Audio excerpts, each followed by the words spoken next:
السلام علیکم ورحمۃ اللہ وبرکاتہ۔ بسم اللہ الرحمن الرحیم۔ پروگرام حب الہی کے حقدار کون میں میں ہوں آپ کا میزبان حافظ ہشام الہی دہیر۔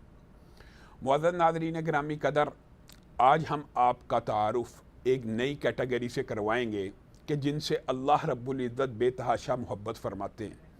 ہم آپ کے سامنے مسلسل ایسے خوش قسمت خوش نصیب لوگوں کا تذکرہ کر رہے ہیں کہ جن کے لیے اللہ رب العزت کی محبت ہے اور جو اللہ رب العزت کے محبوب بندے ہیں۔ سورہ آل عمران آیت نمبر 134 میں اللہ رب العزت ارشاد فرماتے ہیں واللہ یحب المحسنین۔ اس آیت کا ٹکڑا جو اس سے پہلے ہے وہ بھی آپ کے سامنے رکھیں گے، لیکن بات کا آغاز محسنین کے لفظ سے کرتے ہیں۔ واللہ یحب المحسنین، اللہ رب العزت احسان کرنے والوں کو پسند فرماتے ہیں، محبوب رکھتے ہیں۔ اب محسنین کی اگر ڈیفینیشن کو دیکھا جائے تو اردو میں عام طور پہ اس کا مطلب ہوتا ہے جو لوگوں کے اوپر احسان کرتا ہے، لیکن ہم قرآن مجید اور حدیث طیبہ سے اس کی ڈیفینیشن کو سمجھنے کی کوشش کریں گے۔ احسان کا مطلب صرف وہ نہیں ہے جو پاکستان میں یا بر صغیر میں یا اردو زبان میں ہے، بلکہ اس کے معنی بہت زیادہ وسعت رکھتے ہیں اپنے اندر، اور ان تمام معنوں کا ہم احاطہ کرنے کی کوشش کریں گے، کیونکہ اللہ رب العزت نے ہی محسنین کا ذکر کر کے 3 صفات تو اسی آیت کے اندر محسنین کی بیان کی ہیں، ان کی طرف بعد میں آتے ہیں۔ پہلے آپ کے سامنے مشہور حدیث جبریل رکھتے ہیں کہ احسان کیا ہے۔ یہ ایک بہت لمبی حدیث ہے جس کے اندر جبریل امین انسانی شکل کے اندر آتے ہیں اور نبی کریم صلی اللہ علیہ وسلم کے سامنے 2 زانو ہو کے بیٹھ جاتے ہیں اور اپنے قدم گھٹنوں کو نبی کریم صلی اللہ علیہ وسلم کے گھٹنوں کے ساتھ ملاتے ہیں۔ ایک تو یہ ادب کا، احترام کا اور تعلیم حاصل کرنے کا طریقہ بھی اس حدیث سے پتہ چلتا ہے، اور پھر نبی کریم صلی اللہ علیہ وسلم سے 3 سوال پوچھتے ہیں، اسلام کیا ہے، ایمان کیا ہے، احسان کیا ہے۔ ہمارا جو ٹاپک ہے اس کا تعلق احسان کے ساتھ ہے، تو ہم صرف ڈائریکٹ تیسرے سوال کی طرف آتے ہیں کہ جبریل امین نے نبی کریم صلی اللہ علیہ وسلم سے پوچھا ما هو الاحسان، احسان کیا ہے؟ تو نبی کریم صلی اللہ علیہ وسلم نے فرمایا ان تعبد اللہ کانک تراہ فان لم تکن تراہ فانہ یراک۔ احسان تو یہ ہے کہ انسان اللہ کی عبادت ایسے کرے کہ گویا اپنے رب کو دیکھ رہا ہے۔ احسان یہ ہے کہ انسان اپنے رب کی ایسے عبادت کرے گویا اس کو دیکھ رہا ہے، رب کو۔ فَإِن لَمْ تَكُنْ تَرَى فَإِنَّهُ يَرَاكَ، اگر ایسا نہیں کر سکتا یا اس کی یہ کفیات اس کے اوپر طاری نہیں ہوتی، حقیقی طور پہ محسن وہی ہوگا، احسان کرنے والا وہی ہے جو اللہ کو کے سامنے جب رکوع کرے، سجدہ کرے تو اس کی ساری کفیات ایسی ہوں کہ اللہ اس کے سامنے، وہ اللہ کو گویا دیکھ رہا ہے۔ اور عبادت کا جو مغز ہے وہ اسی کے اندر ہے کہ انسان ہر لمحہ یہ سوچتا رہے کہ اللہ ہمارے ساتھ ہے، اللہ ہمارے پاس ہے، اللہ ہمارے ہر عمل کی نگرانی کر رہا ہے، اللہ ہماری ہر مشکل دیکھ رہا ہے، اللہ ہماری ہر مصیبت دیکھ رہا ہے، اللہ ہماری ہر خوشی دیکھ رہا ہے، اللہ رب العزت تنہائی خلوت جلوت میں ہمارے ساتھ ہے۔ لیکن اگر انسان یہ نہیں کر سکتا کہ وہ اللہ کو ایسے اپنے سامنے، یہ تصورات اس کے دماغ میں نہیں آ سکتے، تو پھر حدیث کے دوسرے ٹکڑے کے اوپر کم از کم عمل کرے کہ اللہ تو اسے دیکھ رہا ہے۔ اگر تو اللہ کو نہیں دیکھ رہا تو اللہ تو تجھے دیکھ رہا ہے۔ پہلا درجہ یہی ہے ان تعبد اللہ کانک تراہ، عبادت ایسے کر جیسے تو رب کو دیکھ رہا ہے۔ اگر ایسے نہیں کر سکتا تو کم از کم ایسے کر کہ وہ تجھے دیکھ رہا ہے۔ اور یاد رکھیے، یہ بات ذہن نشین رکھیے، اس حدیث کے اندر بھی بہت سی عبرتیں، بہت سے پہلو ہیں۔ جب جبریل امین یہ بات کہہ کے چلے گئے نا، نبی کریم صلی اللہ علیہ وسلم نے صحابہ کو کہا جبریل آئے تھے، تمہیں تمہارا دین سکھا کے گئے ہیں۔ اس بات کے اندر ایک بہت بڑی حکمت پوشیدہ ہے، چونکہ حدیث آئی ہے تو اس کو بھی بیان کر دیتے ہیں۔ کیا حکمت ہے؟ جبریل تمہیں تمہارا دین سکھانے آئے تھے۔ جبریل نے اگر صحابہ کو دین سکھانا ہوتا، جبریل انسانی شکل میں آتے، صحابہ سے گفتگو کرتے، صحابہ سے خطاب کرتے، صحابہ کے ساتھ تقریر کرتے، چلے جاتے، نبی کریم صلی اللہ علیہ وسلم ان کو بتا دیتے کہ یہ جبریل آئے تھے۔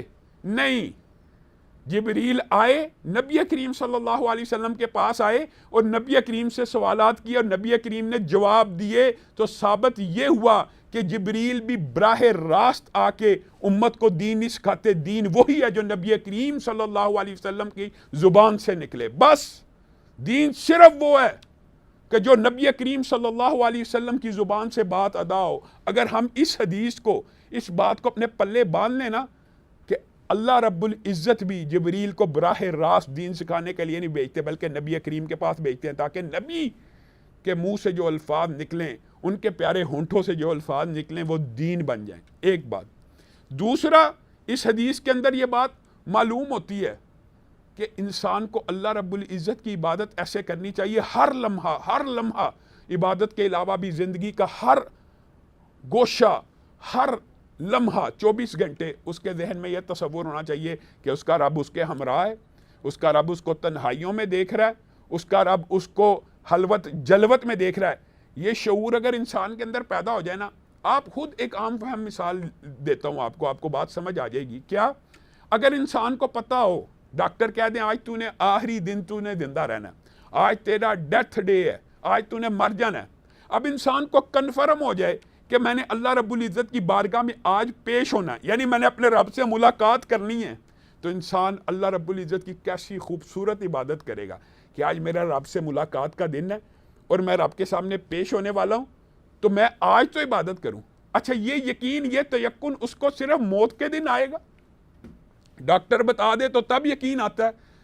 اللہ رب العزت اور شریعت انسان سے یہ چاہتی ہے کہ انسان کا جو تصور ہے وہ ہر وقت ایسا ہی رہے. اس کو یہ خیال کیوں آتا ہے کہ مرنے کے وقت اللہ سے ملاقات ہونی ہے؟ اس کو یہ خیال کیوں نہیں آتا کہ 5 نمازوں میں اس کی رب سے ملاقات ہوتی ہے، اس کا رب کے ساتھ کلام ہوتا ہے اور ہر وقت وہ اللہ رب العزت کے سامنے ہوتا ہے اور اللہ رب العزت کی نظر سے دنیا کی کون سی مخلوق ہے جو اوجل ہے؟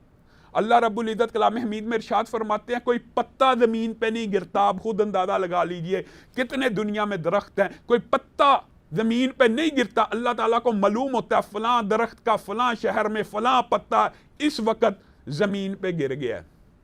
اللہ رب العزت کو اپنے سامنے فیل کرنا، محسوس کرنا، یہ احسان کی ایک قسم ہے. اور اگر یہ نہیں کر سکتا تو کم از کم یہ تو سمجھ لے کہ اللہ رب العزت اس کو دیکھ رہا ہے. میرے بھائیوں ایک بات اور یاد رکھو، جو بندہ اللہ رب العزت، تمام میری بہنیں بھی اس بات کو نوٹ کریں، جو بندہ اللہ رب العزت سے ملاقات نہیں کرنا چاہتا نا، نبی کریم صلی اللہ علیہ وسلم نے فرمایا اللہ بھی اس سے ملاقات نہیں کرنا چاہتا. یعنی جو بندہ ناپسند کرتا ہے، بندہ کیوں ناپسند کرے گا اللہ سے ملاقات کرنا؟ اسی لیے ناپسند کرے گا نا کہ اس نے بہت سے گناہ کیے ہوئے ہیں، اسی لیے ناپسند کرتا ہے بندہ. صرف کہ وہ اس کی زندگی گناہوں سے آلودہ ہوتی ہے، وہ رب سے ملاقات نہیں کرنا چاہتا، تو اللہ تعالیٰ بھی گناہ گار بندے سے ملاقات نہیں کرنا چاہتا. اور نبی کریم صلی اللہ علیہ وسلم کی زندگی کے جو آخری ایام ہیں وہاں سے پتہ چلتا ہے کہ جو اللہ کے بندے ہوتے ہیں وہ اللہ کو کیسے ہر وقت اپنے پاس سمجھتے ہیں اور اللہ سے کیسے ملاقات کے لیے تیار ہوتے ہیں. ملک الموت آئے ہیں نبی کریم صلی اللہ علیہ وسلم کے پاس، اجازت لے کے چاہے آتے ہیں انبیاء کے پاس، کہتے ہیں اللہ رب العزت آپ سے ملاقات کا شوق رکھتے ہیں. نبی کریم جبریل امین سے پوچھتے ہیں کہ تیرا کیا مشورہ ہے؟ جبریل امین نے بھی کہا کہ اللہ رب العزت آپ سے ملاقات کا شوق رکھتے ہیں.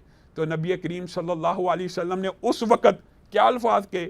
بل هو الرفیق الاعلی، میں بھی اپنے رب سے ملاقات کا شوق رکھتا ہوں. کوئی وقت نہیں مانگا، کوئی مدت نہیں مانگی. جیسے ہی پیغام اجل آیا ملک الموت نے بھی اجازت طلب کی ہے کہ کیا آپ کو آپ کی روح قبض کرنے کی مجھے اجازت ہے؟ اسی وقت نبی کریم اجازت دے رہے ہیں. یہ نہیں کہ میرا ہی فلاں کام رہ گیا، فلاں کام رہ گیا، ہر وقت تیار ہیں اپنے رب کے سامنے پیشی کے لیے. اگر انسان زندگی اس طرح گزار لے کہ اللہ تعالیٰ اسے ہر وقت دیکھ رہا ہے، یا وہ اس طرح گزارے، یہ تو بہت بڑے رتبے کی بات ہے کہ وہ رب کو دیکھ رہا ہے، پھر تو انسان کبھی گمراہ ہو ہی نہیں سکتا. لیکن اگر کم از کم یہ خیال کر لے، یہ سوچ لے کہ اللہ رب العزت سے کوئی چیز اوجل نہیں ہے، میں جو بھی گناہ کر رہا ہوں، جس رب کا کلمہ پڑھا ہے وہ مجھے دیکھ رہا ہے، تو انسان کے اندر احسان والی کیفیت پیدا ہو جاتی ہے، وہ بندہ محسنین میں شامل ہو جاتا ہے. تو ایک بات محسنین کا جو مطلب ہے اور ترجمہ وہ یہ ہے کہ اللہ کی ایسے عبادت کی جائے کہ جیسے تم اللہ کو دیکھ رہے ہو، اور اگر ایسا نہیں کر سکتے تو کم از کم یہ سوچا جائے کہ اللہ رب العزت تمہیں دیکھ رہا ہے. ناظرین، ہم محسنین کے حوالے سے چند گزارشات کو آپ کے سامنے رکھ رہے ہیں. محسنین کی ایک ڈیفینیشن جو حدیث جبریل سے پتہ چلتی ہے ہم آپ کے سامنے رکھ چکے ہیں. محسنین کی جو دوسری ڈیفینیشن ہے، اگر ہم آیت نمبر 134 ہی کا جائزہ لیں تو اللہ رب العزت نے ارشاد فرمایا ہے الذین ینفقون فی السراء والضراء والکاظمین الغیظ والعافین عن الناس واللہ یحب المحسنین۔ اس آیت کے اندر 3 باتیں محسنین کے حوالے سے اللہ رب العزت نے خود بیان کر دی ہیں کہ محسنین کون لوگ ہوتے ہیں۔ والکاظمین الغیظ، جو غصوں کو کنٹرول کرتے ہیں، جو ایموشنل نہیں ہو جاتے، جو جذباتی نہیں ہو جاتے، جو بات بے بات پر لڑ نہیں پڑتے کہ مسلمان کو گالی دینا بھی فسق ہے اور اس کے ساتھ لڑنا کفر ہے۔ مسلمان ایک دوسرے کے اوپر ہتھیار سے اشارہ کریں گناہ ہے۔ جس اسلام میں مسلمان ایک دوسرے کی طرف ہتھیار کا اشارہ نہیں کر سکتے، کیا اس میں قتل کر سکتے ہیں؟ جھگڑا کر سکتے ہیں؟ غصے کو کنٹرول کرنا، ہر بات میں نرمی رکھنا۔ نبی کریم صلی اللہ علیہ وسلم کے صحابی ہیں انس، کہا میں نے 10 برس نبی کریم صلی اللہ علیہ وسلم کی خدمت کی، بے شمار غلطیاں کی، لیکن نبی کریم نے مجھے کبھی ڈانٹا نہیں، بلکہ میں نبی کریم صلی اللہ علیہ وسلم سے ناراض ہو جایا کرتا تھا۔ میں ایک غلام، ایک ملازم کہہ رہے ہیں، خدمت کرنے والے، میں نبی کریم سے ناراض ہو جاتا تو نبی کریم صلی اللہ علیہ وسلم میرے پیچھے سے آ کے میری آنکھوں پہ ہاتھ رکھتے اور کہتے ہیں انیس بیٹا میرے سے ناراض ہو گئے، اور نبی کریم صلی اللہ علیہ وسلم مجھے منا لیتے۔ نبی کریم صلی اللہ علیہ وسلم کی پوری سیرت کے اندر یہ حدیث بھی موجود ہے کہ پہلوان وہ نہیں ہے جو لوگوں کو بچھاڑ لے، پہلوان وہ ہے جو اپنے غصے کو کنٹرول کرے۔ حتیٰ کہ نبی کریم صلی اللہ علیہ وسلم نے غصے کو کنٹرول کرنے کے آداب بھی بتائے ہیں کہ مجھے پتہ ہے یہ جو 2 آپس میں لڑیں، ایک کلمہ ایسا ہے اگر یہ کہیں گے نا تو غصہ ٹھنڈا ہو جائے گا، اور اگر تمام احادیث جمع کی جائیں تو پتہ لگتا ہے غصے کو اگر ٹھنڈا کرنا ہو، اعوذ باللہ من الشیطان الرجیم، لا حول ولا قوت الا باللہ، اس طرح کے وظائف انسان کرے تو غصہ ٹھنڈا ہو جاتا ہے۔ غصہ ٹھنڈا کرنے کے اور بھی بہت سے مجرب طریقے، انسان کھڑا ہے بیٹھ جائے، بیٹھا ہوا ہے لیٹ جائے، ہوتا کہ ہم الٹ کرتے ہیں، لیٹے میں ایک دم بیٹھ جاتے ہیں، بیٹھے میں ایک دم کھڑے ہو جاتے ہیں تو غصہ بڑھ جاتا ہے۔ نبی کریم صلی اللہ علیہ وسلم غصے کے اوپر ایسے کنٹرول کرنے والے تھے کہ صحابہ کی تربیت بھی کیا کرتے تھے۔ آپ خود اندازہ لگائیں کہ اس سے زیادہ غصہ کیسے کنٹرول ہو سکتا ہے کہ نبی کریم صلی اللہ علیہ وسلم کی مسجد النبوی کے اندر ایک بدوی آیا اور اس نے آ کے قضائے حاجت کر لیا مسجد النبوی کے صحن کے اندر، صحابہ اس کو مارنے کے لیے دوڑے، نبی کریم صلی اللہ علیہ وسلم نے کہا رک جاؤ، صبر کرو، اس کو رفع حاجت سے فارغ ہونے دو، اس کو روکو مت۔ جب اس نے روکا، جب اس نے اپنی رفع حاجت کو پورا کر لیا، قضائے حاجت کو ادا کر لیا، تو نبی کریم صلی اللہ علیہ وسلم نے اس کو بلایا اور پیار سے سمجھایا کہ بیٹا یہ جو مسجدیں ہوتی ہیں یہاں پہ قضائے حاجت اور رفع حاجت نہیں کرتے، یہ اللہ رب العزت کے نام لینے کی جگہ ہے۔ آپ اور میں اپنے گرے بانوں میں جھانکیے، کیا آج کے دور میں کوئی جاہل آدمی، کوئی لا علم آدمی، حتیٰ کہ پاگل اور مجنون بھی ہو، ہماری مسجد میں آ کے یہ حرکت کر دے، ہمارے طور اتوار کیا ہوں گے؟ ہم اس سے کس طرح انتقام لینے کی کوشش کریں گے؟ اس کو کم از کم برا بلا تو کہیں گے ہی۔ نبی کریم صلی اللہ علیہ وسلم کو غصہ بہت کم آتا تھا، اور جب آتا تھا شریعت کے احکامات کے اوپر آتا۔ حضرت عائشہ بیان کرتی ہیں نبی کریم صلی اللہ علیہ وسلم نے زندگی کے اندر کبھی کسی سے انتقام لیا ہی نہیں۔ ہاں شریعت کے معاملے میں آپ انتقام لیا کرتے تھے، شریعت کے معاملے میں۔ اور ایک بات یاد رکھیے، نبی کریم صلی اللہ علیہ وسلم کے پاس ایک بدوی آیا، اس نے نبی کریم صلی اللہ علیہ وسلم کے گلے کے اندر ایک رومال پھینکا، اپنی چادر تھی اس کو رومال کی طرح پھینکا اور اس کو گرا لگا کے گھوٹنا شروع کر دیا۔ نبی کریم صلی اللہ علیہ وسلم کی گردن کے اوپر سرخ نشان پڑ گئے، صحابہ بے قرار ہو گئے، بے چین ہو گئے، بڑے اس کو آگے مارنے کے لیے۔ نبی کریم نے کہا رک جاؤ، اس کو میرے سے بات کرنے دو۔ اس نے بات کی، اس نے کہا میں آپ سے تقاضا کرتا ہوں مال کا۔ نبی کریم صلی اللہ علیہ وسلم نے زبردستی، حالانکہ یہ ادب کے خلاف بات ہے، لیکن نبی کریم نے اس کو کچھ نہیں کہا، بلکہ کیا کہا، اس کو مال عطا کیا۔ اور مال عطا کرنے کی بات آئی ہے تو ابراہیم بن ادم کا مشہور واقعہ میرے ذہن میں آ گیا۔ آپ دوران حج کا ایک فریضہ یہ بھی ہوتا ہے کہ انسان اپنے سر کی کٹنگ کروائے۔ ایک نائی کے پاس وہاں پہ کٹنگ کرانے گئے، اسی منا کے مقام کے اوپر۔ جب کٹنگ نائی کے پاس کروانے آئے، حجام کے پاس کروانے آئے، تو اس کے پاس ایک امیر شخص آیا۔ نائی نے ان کی کٹنگ دوران ابھی مکمل نہیں تھی ہوئی، چھوڑ کے اس کی طرف متوجہ ہو گیا، اس کی حجامت بنائی، پھر ان کی حجامت کرنے لگا، پھر ایک اور امیر شخص آیا، اس کی حجامت بنانے لگا، ایسا 4 مرتبہ ہوا، 4 مرتبہ۔ کیا ابراہیم بن ادم غصے میں آ گئے؟ کیا وہ اگریسو ہو گئے کہ انہوں نے اپنے غصے کو کنٹرول کیا؟ انہوں نے جتنی اجرت ان 4 لوگوں نے دی تھی نا، جمع کر کے اتنی ہی اجرت اس حجام کو دی۔ حجام اب شرمندہ ہو گیا، کہا میں تو آپ کو مفلس سمجھ کے میں نے تو آپ کی حق تلفی کی، لیکن آپ نے میرے پہ یہ احسان کیا کہ آپ نے ان 4 کے برابر مجھے اجرت دے دی۔ کہا ہاں، اس لیے کہ تیری وجہ سے ایک تو مجھے صبر کی دولت نصیب ہوئی، اور تیری وجہ سے مجھے اللہ کی اس آیت کے اوپر عمل کرنے کا موقع ملا کہ قاذمین الغیظ ہوتے ہیں اور عافین عن الناس ہوتے ہیں، کہ لوگوں کو معاف کرنے والے ہوتے ہیں اور اپنے غصے کو کنٹرول کرنے والے ہوتے ہیں۔ اور یہ جو آیت ہے نا، اس حوالے سے بڑے دلچسپ واقعات موجود ہیں۔ ایک تو حضرت حسین کا مشہور واقعہ کہ ان کی خادمہ ان کو وضو کروانے کے لیے آئیں، اور وضو کرواتے ہوئے ہاتھ سے مٹی کا لوٹا چھوٹ گیا، وہ سر کے اوپر لگا اور سر سے ہلکا ہلکا خون بہنے لگا، اتنی زور سے لگا۔ اب غصہ آنا ایک فطری بات ہے، ایک ملازم کے ہاتھوں سر پھٹ جائے۔ تو جب اس نے عورت نے دیکھا، خادمہ نے دیکھا کہ حضرت حسین کا خون نکل رہا ہے، تو اس نے قرآن پاک کی آیت کی تلاوت کرنا شروع کر دی، کہتی اعوذ باللہ من الشیطان الرجیم والکاظمین الغیظ والعافین عن الناس واللہ یحب المحسنین۔ جب اس نے یہ ٹکڑا پڑھا والکاظمین الغیظ، اور وہ غصے کو کنٹرول کرنے والے ہوتے ہیں، تو حضرت حسین مسکرانا شروع ہو گئے، کہا میں نے اپنے غصے کو کنٹرول کر دیا۔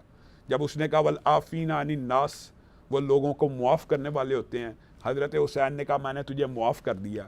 جب اس نے کہا واللہ یحب المحسنین، اللہ تعالیٰ بہت محبوب رکھتا ہے، پسند رکھتا ہے محسنین کو، تو حضرت حسین نے کہا جا، میں نے آج کے بعد تجھے آزاد کر دیا۔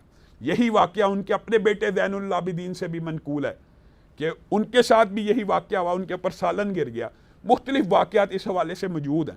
تو آپ مجھے ایک بات بتلائیے، اسلام کا کتنا خوبصورت انداز ہے کہ وہ معاف کر دیتے ہیں۔ اگر آپ صرف معافی کے اوپر بھی غور کریں نا، ایک تو یہ بات یہ ہے کہ غصے کو کنٹرول کرتے ہیں، دوسری بات یہ ہے کہ معاف کر دیتے ہیں۔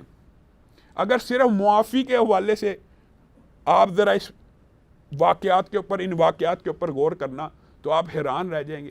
نبی کریم صلی اللہ علیہ وسلم کے سگے چچا حمزہ ہیں، کتنا پیار ہو سکتا ہے ایک چچا کے ساتھ جو باپ کی طرح انسان کے ساتھ شفقت کرتا ہو، بلکہ باپ سے زیادہ بھائی کے انداز میں بھی آگے لڑتا ہو اور انسان کا دفاع کرتا ہو اور ہر لمحے میں انسان کے ساتھ ہو۔ وہ چچا، ان کو جب شہید کر دیا گیا، ان کے ٹکڑے ٹکڑے کر دیے گئے، تو شہادت کی جو وجہ صحابی بنے حضرت وحشی رضی اللہ، جب انہوں نے اسلام قبول کیا نا، نبی کریم صلی اللہ علیہ وسلم نے ان کو بھی معاف کر دیا، اور بس یہ کہا کہ آپ جب میرے سامنے آ جاتے ہیں، صحابیت کا شرف تو مل گیا، اور جو صحابی ہوتا ہے وہ جنتی ہوتا ہے یقینی طور پر۔ بس یہ کہا آپ میرے سامنے آتے ہیں تو میرے دل کو تکلیف پہنچتی ہے، مجھے حضرت حمزہ، مجھے اپنے چچا حمزہ کا چہرہ یاد آ جاتا ہے۔ تو یہ صرف اتنی بات کی، لیکن ان کی خطا کو معاف کر دیا۔ اور اگر نبی کریم صلی اللہ علیہ وسلم کی سیرت کا آپ جائزہ لیں تو آپ حیران رہ جائیں گے کہ مکہ میں داخل ہو رہے ہیں، پہلی بات تو کتنی بڑی بات ہے کہ مکہ میں داخل ہو رہے ہیں، اور ساتھ داخل ہونے والے کون ہیں؟ ایک غلام کا بیٹا اسامہ بن زید، اور دوسرے حضرت بلال ہیں۔ اپنے ساتھ اونٹ کے اوپر بٹھایا ہوا ہے تو اسامہ بن زید کو بٹھایا ہوا ہے، بچہ اچھل رہا ہے، کود رہا ہے خوشی سے۔ نبی کریم صلی اللہ علیہ وسلم سر جھکا کے عجز و انکساری کی تصویر بنے ہوئے ہیں، لیکن قریش کو کس چیز کا درس دے رہے ہیں کہ یہ ایک بلال ہے، اس کو تم نے مار کے نکالا، ایک غلام کا بیٹا ہے۔ اسلام مساوات، رواداری کا مذہب ہے۔ آج ایک غلام کا بیٹا میرے ساتھ اونٹنی پہ سوار ہے، اور دوسرا غلام خانہ کعبہ کی چھت کے اوپر چڑھ کے اذان کو دے گا۔ تو نبی کریم صلی اللہ علیہ وسلم کی زندگی اتنے سنہرے واقعات سے بھری ہوئی ہے کہ انسان تصور اور وہم و گمان بھی نہیں کر سکتا۔ معزز ناظرین گرامی قدر، آج پروگرام حب الہی کے حقدار کون میں یہاں ہم آپ سے لیتے ہیں اجازت۔ انشاءاللہ نئے پروگرام کے ساتھ آپ کے سامنے دوبارہ حاضر ہوں گے۔ والسلام علیکم ورحمۃ اللہ وبرکاتہ۔